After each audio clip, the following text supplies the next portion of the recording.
Welcome to the second National Asian Heritage Month Symposium. And we are here today again with another presentation. We're here with Sangeeta. My name is Farah Fancy. I am here as part of the cohort who's looking after the symposium, and in my role, I am the project manager. But before we start, I just wanted to say that, as we all know, many of us are settlers, immigrants, or descendants of those forcefully brought to the land where we are now. But maybe you are Indigenous, and maybe Indigenous and not necessarily Indigenous to the territory where you live right now, like myself, but Indigenous nonetheless. So what we'd like to say is that regardless of who you are, we pay respects and recognize that the original custodians of the land that we are were here first. And out of the respects for the rights for Indigenous people, it's our collective responsibility to critically interrogate the colonial histories and present day implications of this.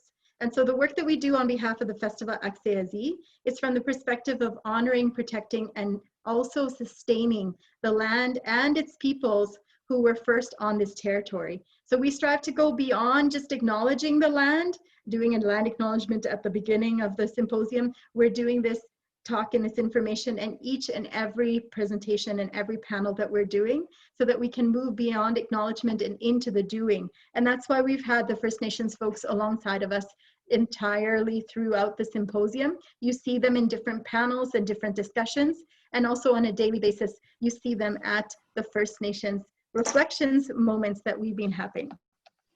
So I wanted to introduce to you Sangeeta Wylie. She's an emerging playwright and actor in film, television, and also in theater. She has several theater, film, television, and commercial acting credits. So We Are the Same is Sangeeta's first full-length play. And it's been in development since 2017, and it's been inspired by a true story of the Vietnamese refugees in the 1970s. So Sangeeta acts on the board of directors for Clutch and plays classical piano and holds a degree in chemistry with a music minor and also in dentistry. So that's quite a broad range of things that you've got there. So just so you all know out there, the participants, today it will be a little bit different in terms of format. I will be interviewing Sangeeta.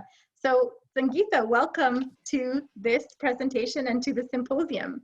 Thank you, Farah. I'd like to acknowledge where I'm speaking from, if I may. I'm speaking from the traditional, ancestral, and unceded territories of the Coast Salish peoples, the Musqueam, Squamish, and Tsleil-Waututh nations, otherwise known as Vancouver. Thank you for that. So now in the introduction that I just offered, and for all of you participants out there, you saw that Sangeeta is a number of different things, and she's telling the story. So Sangeeta, did you want to explain a little bit more about what is intercultural storytelling? Yeah, I mean, I think we all know what a storyteller is, and we're all storytellers from like a young age. I mean, these are ways that we can kind of disseminate our experiences, so we can find a way to communicate them, express them, absorb them, to pull some meaning from them. So that's really, I mean, all of us are storytellers. And when we get into intercultural, we talk about that flow between cultures. I believe we're all global citizens, and in history, we've had so much movement of people through different countries, and we leave behind something. So we get this sort of, the ability to share things between cultures, things that we can relate to. And I mean, to break it down in simpler terms, it's kind of like the same thing as if I were to tell you, Farah, a story about my grandmother. And my grandmother is this lovely woman who makes these beautiful prawn teas. She can be found in the kitchen, and she's such a great cook. She knit us sweaters so fast. I mean, most of us hearing me talk about my own grandmother will start to relate to their own grandmother, just from hearing me talk about it. So it's that interconnectedness that we have to the story and to each other and to our own relating back. That's the way I see intercultural. But at the same time, wouldn't you say that there are challenges to writing an intercultural story?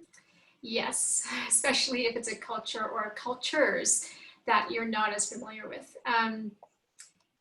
Yeah, I mean, I'm going to quote a good friend of mine from Malaysia, who's a poet, journalist, His name is Ed Ku, and one of the things he said to me when I was in Malaysia last year was, how do you put across the human story amidst the great confusion and legitimacy of everyone's grievances?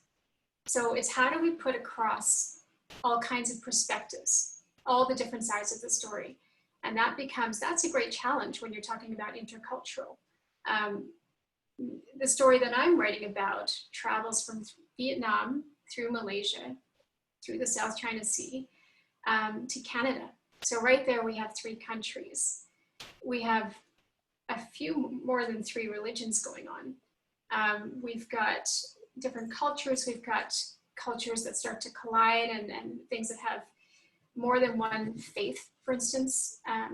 So trying to find and still keep all these perspectives, because that's the fabric, they're interwoven, can be a challenge. And particularly if you want to tell it first as a human story and try not to get caught up in the politics that may exist. A lot of our Asian countries have similar histories, right? We've been colonized, we've been decolonized with wars, we've had the fallout from that economically, and then waves of refugees. I think we all have a similarity there. And so to find those similarities between the cultures, to find the human stories there, in particular when you're talking about Vietnam, there is a hangover from the politics. There's 2 sides of the politics that still exist today. So how do we tell that story, showing both sides, without widening rifts and just simply putting forth the story? It's a big question. It's a really big question. But actually, I wanted to ask about that, because as a South Asian, how did you decide to write about the Vietnamese boat story? Yeah, so this is my friend's story. I can tell you the genesis. We were at a barbecue at her house. She's a neighbor, and we didn't know each other that well. And so she had served us Vietnamese salad rolls and homemade peanut sauce. And so I started to ask her the questions about where she was from. And she started to tell the story. And it was this amazing story of basically her mother's story. Her mother and 6 children, young children, under the age of 8. And they get separated from her father, and they're on the sea for a couple of months with pirate attacks and typhoons and, starvation and shipwreck. And so all these things were happening, but she didn't actually know the details of the story. And I felt it needed to be heard. Something deep within me was connected to the story, and I didn't know what it was. And as artists, we don't know, but we do know there's something that pulls us to tell a story. As a South Asian, I could relate to, as I started to do the research into the culture, to the similar family values, to certain overlaps between, certain religions and that kind of thing. I could start to relate to that. But this was a story of oppressed voices, voices that needed to be heard, voices that had a fear of persecution even today from the politics of Vietnam today, and that were somehow not able to tell the story themselves. And so as a South Asian, I'm just a caretaker. I see myself as a caretaker, and my great responsibility is to just share that story and to honor the original story and to honor their wishes. So I've been very mindful of that. But 2 years into the research, this story and the journey that I made through Vietnam and Malaysia actually took me to India.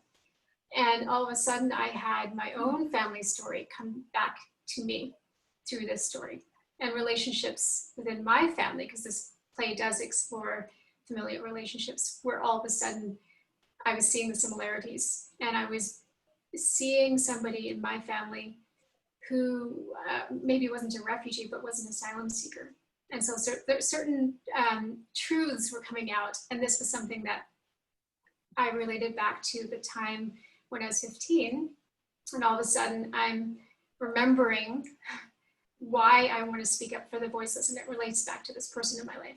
So there was a deep, deep connection to the story of those people that have to flee their homelands, and for reasons that I didn't know. I couldn't tell my own story until I had my own story. So this play led me back to it.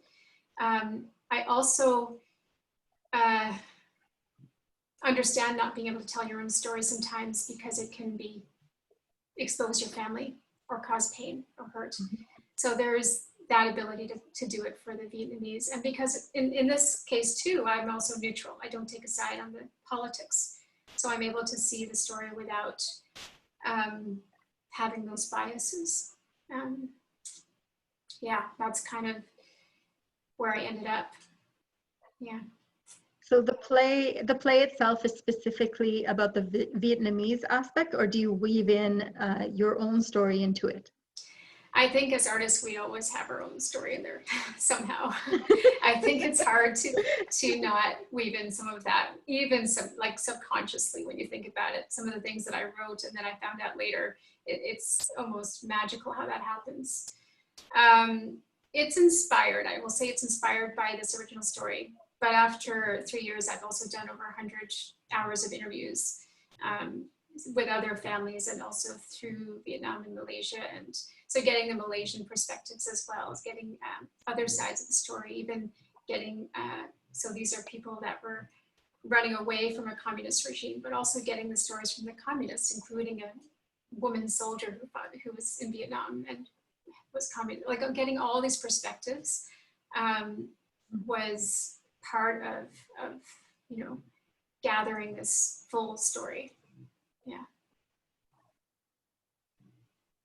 So, but at the same time, you are making it very specific in time and talking about the 70s, correct? Mm-hmm, mm-hmm. So why did you choose that time period? Like, how do you feel that that's relevant for today? Okay, so the 70s is, I mean, the era of the boat people was from 75 to 1990. That's the majority, and that's when 2 million people or more fled.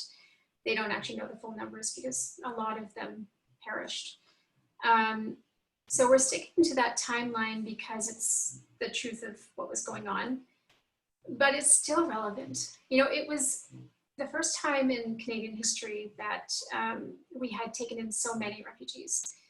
It was an international crisis, the boat people.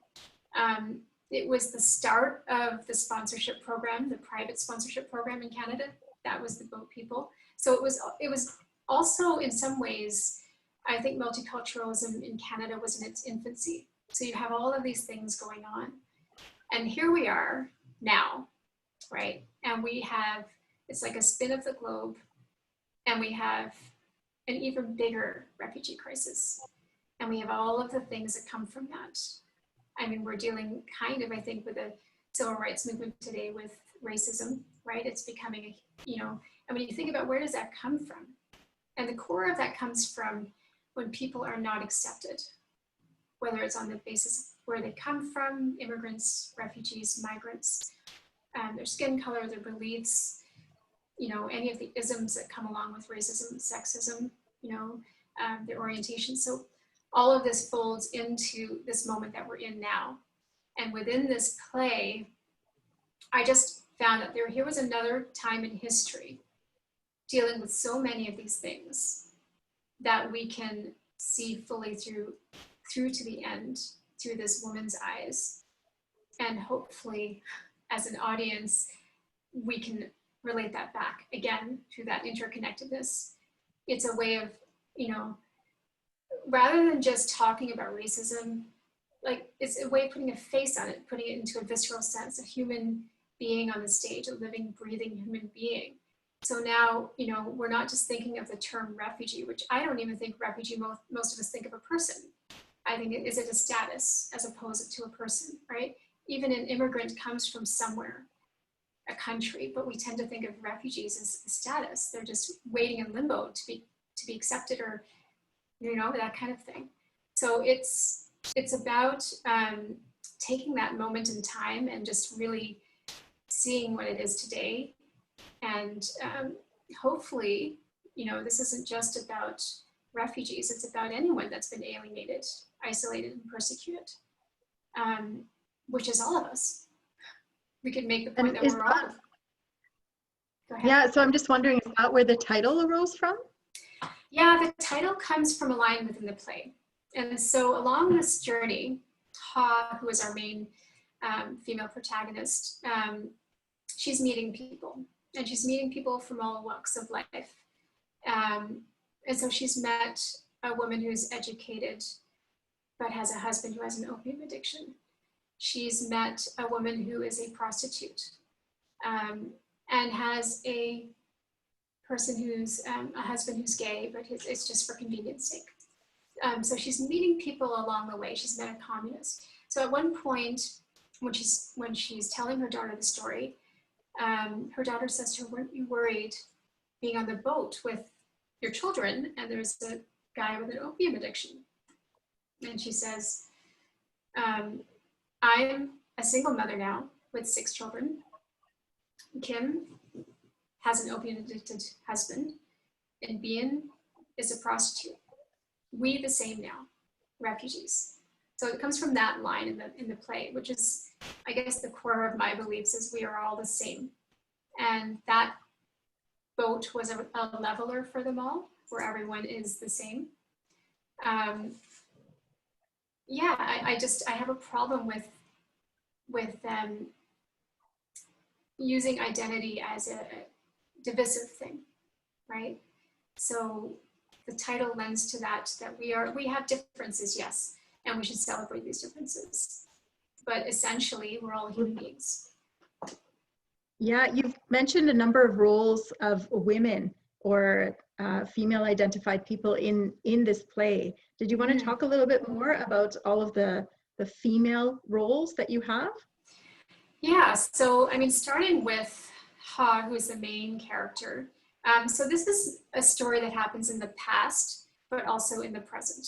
And what was interesting to me was when I started to do the interviews was the real mother and daughter. I saw them, she was telling the story for the first time, not only to me, but to her daughter in that detail. And I saw them grow closer over the first 3 days of interviews that we did. And I thought, that's also the story. That's the framework that I wanted to use, was that it's a conversation we're literally having on stage between the first and second generation, but sometimes doesn't happen. And this relationship, this specific mother-daughter relationship, can be a very fragile one. I think some of our female relationships can suffer under patriarchy, to be honest. So there is that mother that she is. She's also a sister. She's a wife. There's all these roles that she's a daughter-in-law. And so the main character in the beginning goes from being a daughter-in-law who lives with her in-laws and 6 children and husband and has no voice, to being separated from her husband and having to find her voice to survive. So there's that growth within her role as a mother and as a nurturer and protector. There's a relationship between the 2 women, which is specifically mother and daughter, but has these layers of complexity, because we're talking about a woman who has come from Vietnam and her daughter who's practically raised in Canada. So she was 4 and 5 by the time she got here and has no memories of Vietnam. And so she's being raised in this sort of 1980s Canada, which was different than it is today. There was, I mean, being of the first generation, I think there was a lot of confusion about how do you raise your kids. And so there's that push and pull between raising within the values of Asian families. But then there's you want your kid to have individuality, which is what we have here. And then there's that assimilation versus retaining culture. So I think we're all hybrids of many things, being of that generation. So we're looking at that relationship specifically in the present, and how that changes with the story, and how, in the end, mother and daughter don't have to agree, right? But they can come to see each other more fully, particularly because the daughter now has a daughter. And so there's also that grandmother-granddaughter relationship. And so understanding your mother as a mother when you become one, there's a lot to unpack there. And all of this unpacking, did this come through in the interview process? Is that like the roots of your artistic practice, is doing these interviews? Yeah, there was a lot to this story. The interviews were the kind of the tip of the iceberg. They were the start. I mean, I had to immerse myself culturally So I had to expose my education with, going out to Vietnamese events, exposing with the food, and we did some cooking together with her mother, that kind of thing. So all of that was information that was useful. It was just getting to know them as friends, really. And I would say it's a weird thing to call it research, right? Because as you're kind of married to your work and to your story, and you're gaining so much from this relationship, and that's what informs the story, is the things you learn from the other people. And also my own relationship with my mother, and my relationship with my father, and my relationship with my siblings, all of that filters in as well. So along the way, I also had to travel. I went to Vietnam and Malaysia, traced the journey. Also, I interviewed a ton of people. I met with this woman's relatives, including a bamboo farmer who lived in a mud hut in the middle of a village we had to, really kind of try to find. It's not like there was, a map to get there. So to understand where she comes from, we met, I say we because I took a cultural consultant who was also a translator, and was able to make some of these connections and translate as I needed to. And then we went to Malaysia, and to find out their side of the story, and to go to one of the islands where there was Pulau Bidang was a refugee camp, and they left the remnants of that there, so you can actually do a walk through and see what it was. I was interviewing UNHCR reps to get their side of the story, immigration officers here who were on the ground there, Red Crescent workers who were involved in the rescue of this particular family who got shipwrecked onto a deserted island. So there was all these elements of getting all these sides of the story. But then there's also the literature, the poetry, the art of the period. And you're talking about post-75. It's not easy sometimes in a place that has censorship, right? To get to the bottom of the art that was happening before and during that time. It's not always easy. So there's a lot of digging you have to do as a storyteller to get all the sides, and it's like a full on, like when I say 3+ years, it's been like blood, sweat, and tears for 3+ years to learn and to immerse and to get all of that information, and it's still ongoing. It's, yeah. Yeah, I'm curious to know about that though, because like you're talking about this idea of censorship, and you're digging and uncovering these layers. How did you know when to stop? Like you'd gone enough? Because there's always this point you hit that if you go too far that you're gonna break what you have. So how did you negotiate where to stop? I think what happens is you go a little too far and then you pull it back. At least that was in my case.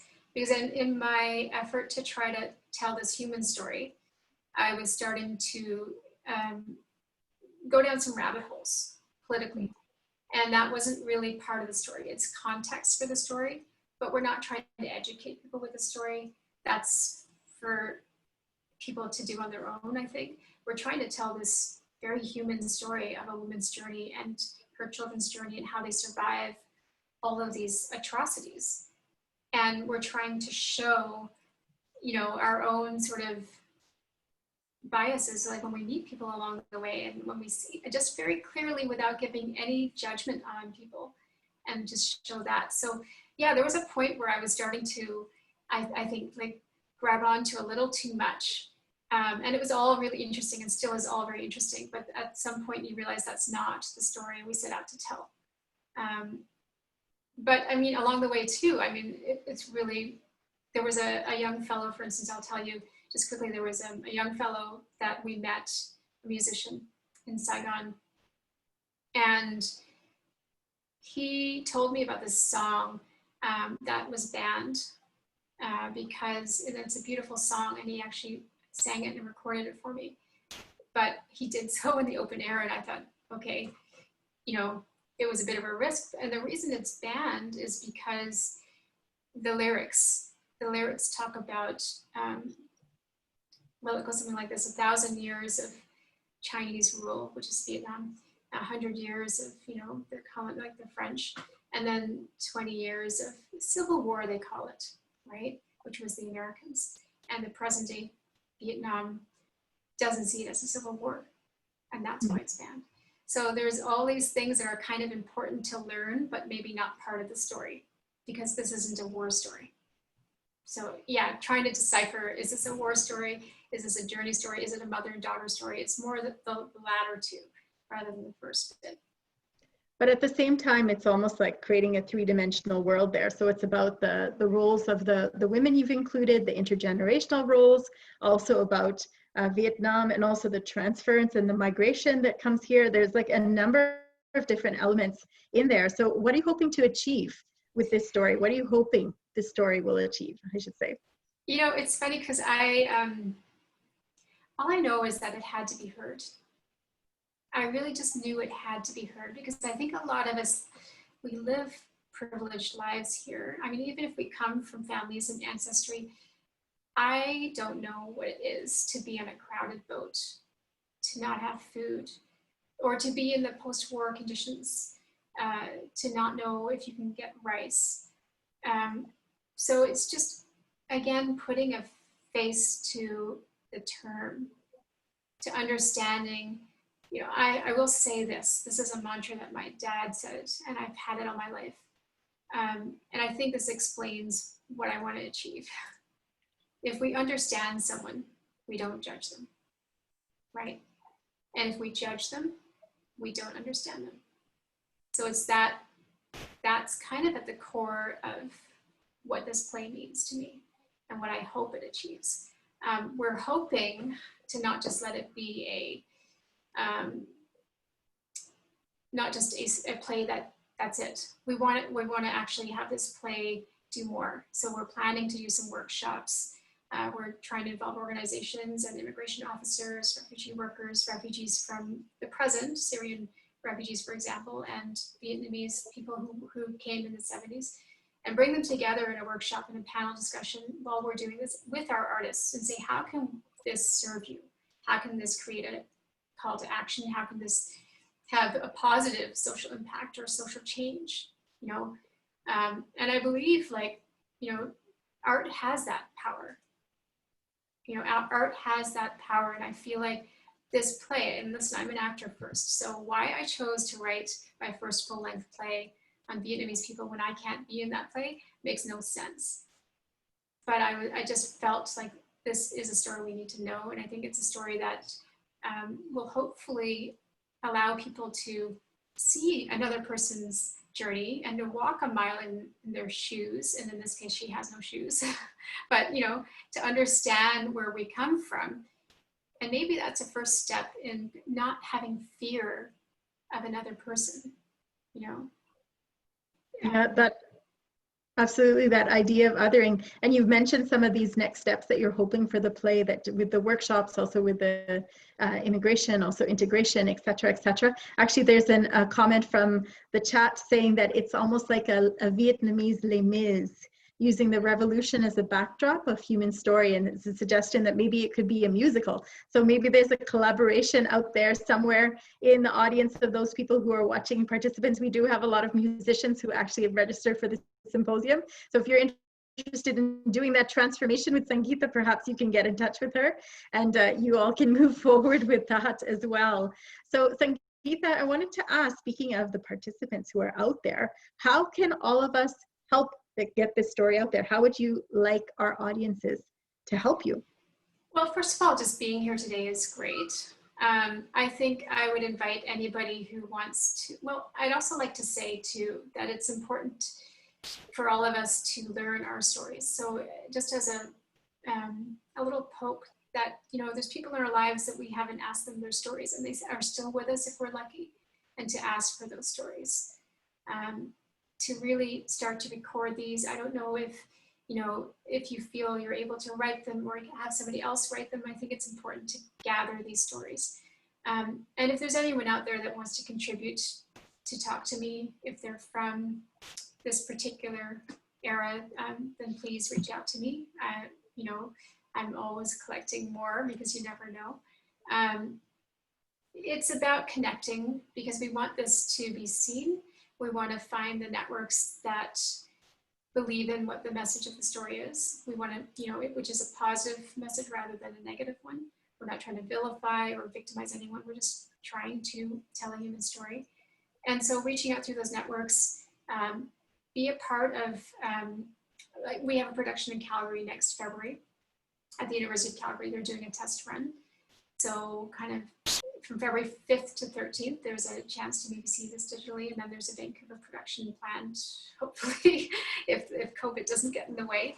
And if there's anything you want to open doors, maybe there's people that are out there that want to know a little bit more about this, that want to perhaps entertain bringing it to their city. It takes a lot of money to produce a play. So if there's people that want to donate to it, then we have Ruby Slippers Theatre in Vancouver is producing it here. So there's a way to donate to them and to this play. But, I don't want to call for that kind of thing. What I'm really looking for is just finding that the collaboration. And again, if there's people that are interested in lending their stories, or we are looking to prioritize people involved in the story should be, Vietnamese and Asian. So actors, obviously, but there's, technical positions, there's choreographers, music. We're also, within the telling of the story, we're trying to tell it with traditional Asian art forms. So there are parts of this piece that are told with poetry. There's parts that are told with dance and with Vietnamese water puppetry and Malaysian shadow play. They're all part of they're written and embedded into the script. And so if there's people that have any insights or want to be part of this, please get in touch with me, because we want this to be, it is, a story of many people. And so again, I'm the caretaker. It's not my story, but I want this to be everyone who can be involved. So that'd be great. So this is an artist call out that you are offering right now, is that if there are any artists out there who are of Vietnamese heritage, then there could be perhaps a role for you in some way, shape, or form with this play that's going to be presented in a number of locations, hopefully, if everything goes well. So you should please get a hold of Sangeeta. There's also another comment in the chat, and please feel free to write any comments you'd like to, or if there's any questions coming from the audience, please feel free to offer those and we will get those to them. There's a question button in the bottom, so it can be anonymous, or else you can write it on the side. So there's a comment here from Amelia that says that the 70s also was a time that was settler colonizer in Canada. So, that the time that the settler colonizer in Canada were defensive about their place within the scape of the Dominion of Canada.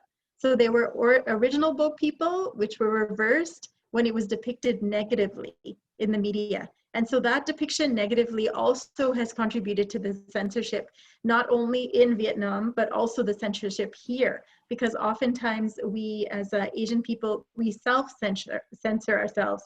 And unfortunately, a lot of stories get lost. So I'm sure you've uncovered a lot of stories here in Canada as well, have you not? Yeah, absolutely. Part of the trauma of this too is that initially people weren't necessarily ready to talk about this. I mean, I think we're at a time now where people are ready and they're starting to see that it's healing for them. And through the readings we've had, for instance, people have sent us, have spoken up and said thank you and understand. And from both sides, we've had, people that were both people understanding their parents that understand they need to tell their children the story because they've kept it for so long and they feel like they're disconnected. They don't feel Vietnamese enough or Canadian enough, and they realize there's some missing link here. That happens to the children as well. I think there's definitely trauma with not being able to tell the story. There's sometimes other factors, like we mentioned earlier, political factors, for instance. Yeah, I think there's that intergenerational silence which doesn't help things. And that's what I'm trying to pull out through this play, is the importance of sharing so we can heal, and not just heal within families, heal within communities, heal within the larger aspect of that, you know? Mm-hmm. Actually, there's another comment that's relevant to that point that you're just talking about right now. And this is Leticia saying that it's very interesting to hear about the creative process involved in presenting these compelling stories and the opportunity that Sangeeta has given to us to understand and to feel the suffering of the victims. So the Vancouver Asian Heritage Month Society is also happy to promote the play during Asian Heritage Month. So that is amazing as well. And so if there's any other people out there who are diffuseurs or producers and who are interested in diffusing this, this play, you can get a hold of Sangeeta. I'm sure she'd be happy to chat with you. But Sangeeta, if it's okay, I did want to ask you perhaps a difficult question.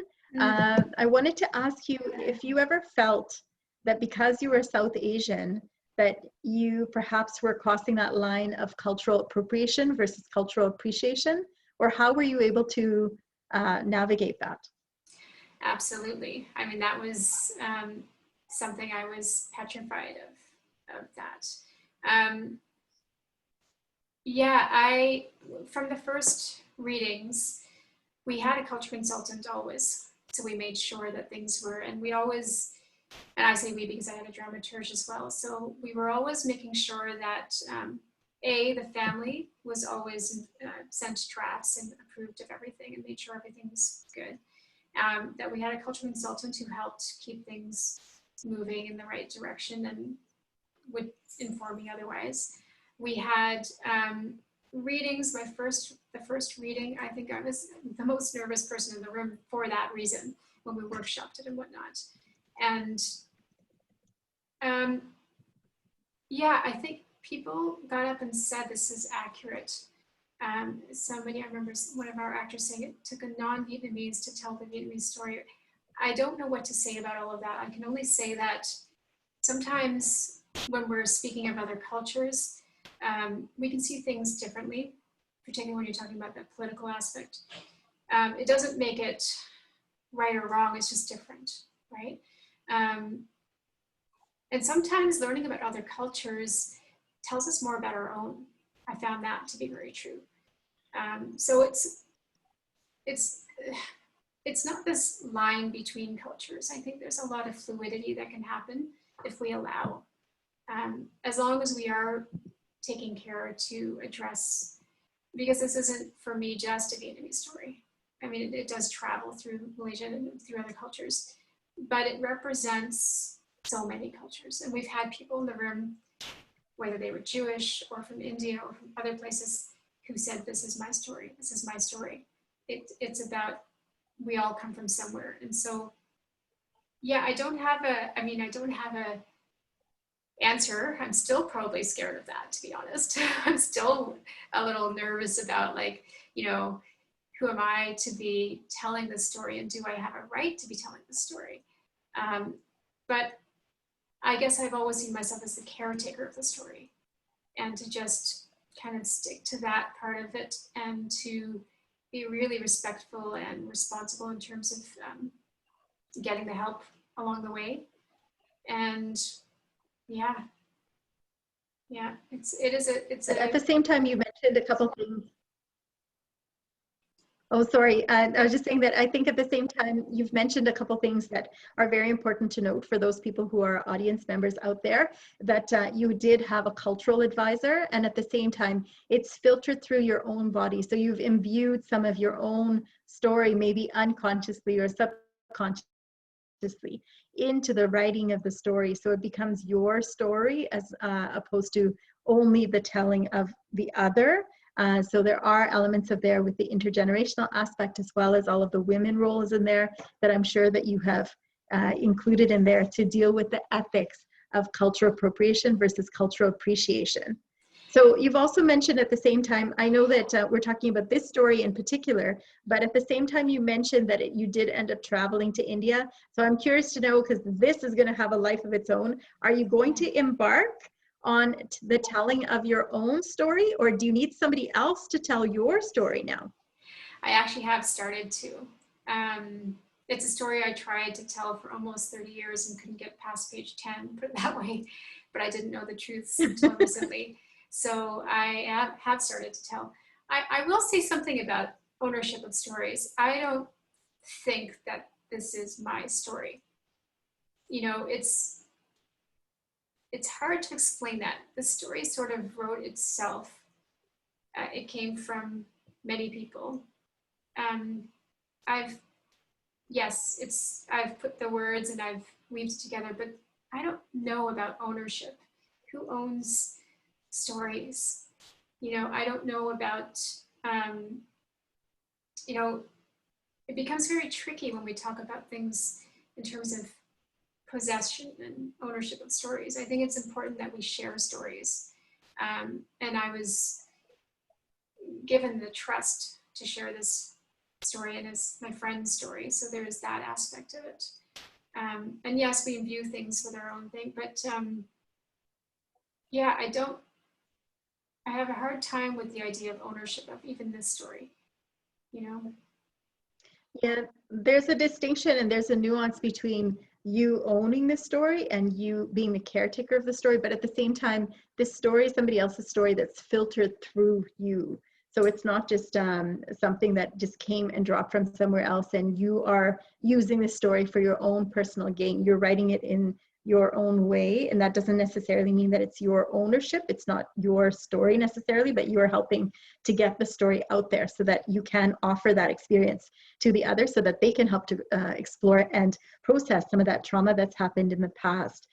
So yes, that's what's really interesting. It's so yeah, lens, Amelia's dropped in. Yeah. So Amelia's dropped in the word interpretation to a certain extent, like within the understanding that Sangeeta has done years of research with this. So yes, there's an element of interpretation of it, but there's also actual facts and backup and visits to Vietnam and visits over to East Asia as well, and all of the stories that you've imbued into this to weave into one complete story. So yeah, I also see your dog. He hasn't been snoring, so that's good.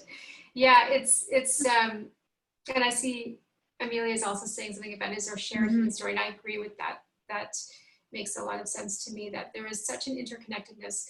You know, I will give you an example. I'd written a scene, without giving away too much, I suppose, where whales save the boat. This is coming from somebody else's experience. And I always envisioned it as a dance happening in the background. And it's a poetic scene. And then I went to Vietnam and I learned about the Kham people, C-H-A-M, which some people will pronounce Cham, but I read it's Kham. The pre-Vietnam, the Khampa kingdom existed up until 1832, let's say, from 2nd AD. And a lot of them were fishermen, and they were Sanskrit origin, okay? They were, and they still are, existent today, Buddhist and Hindu. So there's interweaving of faiths, and the Kham people today identify as being from Vietnam as well. So there's this collision, like we talked about, inter and intracultural. So they had this dance, this ritual dance that they would do before going out into storms to fish. And it was to invoke the god of whales. Now, if we know anything about Hinduism and Lord Shiva, there is a story about him trying to get back to Parvati, who he banished down accidentally, and sort of saving them from whales. That had actually caused whales to be part of this. So it's the reverse story. But the interesting thing is that you have this connection to this ritual dance and to this people that are, and I happen to be Hindu and Buddhist and Sanskrit, and then you have this Vietnamese connection. And then I remembered a dance that I did, South Indian classical dance, Bharatanatyam, when I was 10 years old. And I called my dance teacher, who is in her 70s, in Detroit. I grew up in Newfoundland, so we didn't have a full-time dance teacher. She would come from Detroit for 2 weeks in the year and teach us dance. And we would, and there was a dance she taught us, and it was the this whale dance that relates back to the Lord Shiva. So here I was looking for this calm ritual dance, and I found that I had danced something very similar when I was 10. So it's this weird, magical interconnectedness of all these cultures and faiths and things that you can't explain, but it just comes back to that same title. right? We the same, we are coming from the same origins, and we're experiencing so much of the same things, and we may not be, who knows, maybe I was Vietnamese in past life, who knows if you believe in that, but there's definitely some interesting collisions happening here, you know?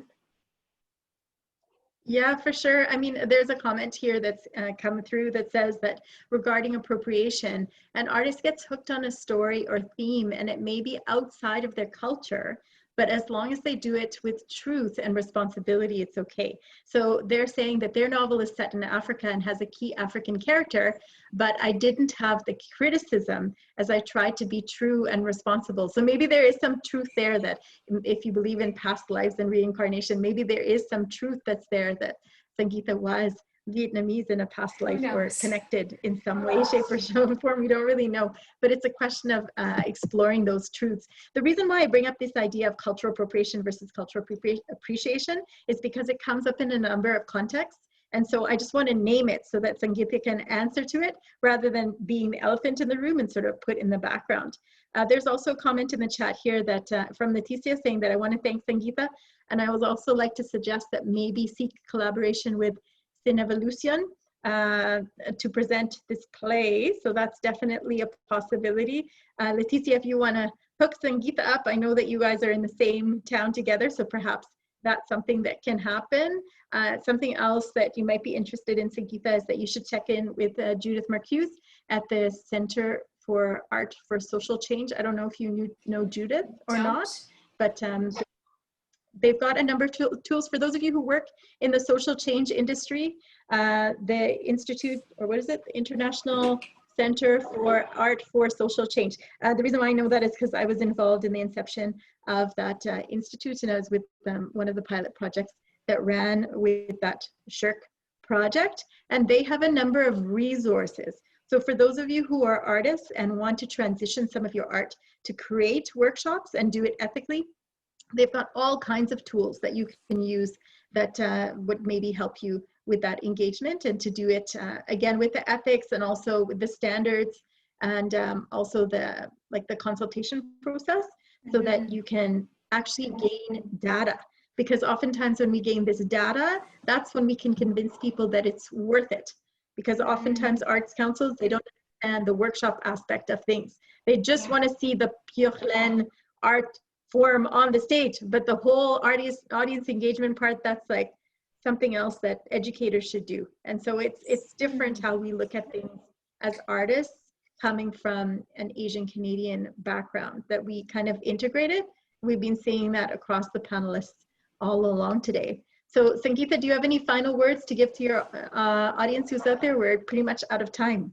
Well, I want to say thank you to Leticia, because Leticia is the one who connected me to you. And I want to say thank you to the Symposium for allowing me to tell this story. And I want to just say, I would like to really say for people out there that just gather these stories, listen to, so many people, like this colonization thing that happened to so many Asian countries is not even that long ago. So many countries, India, Malaysia, Vietnam, all gained independence in the last century. So there's still people alive that can tell you about this. So gather these stories. You never know what you're going to find out. And yes, and not just a Vietnamese culture. Yeah, well, not just a Vietnamese culture, but of any culture. Your story, your stories that you hear, to gather those stories and to write them down and to retell them so that they don't get lost and they don't get censored. Follow that urge. I will say, like, that weird thing that pulled me to tell this story and then led me back to my own story.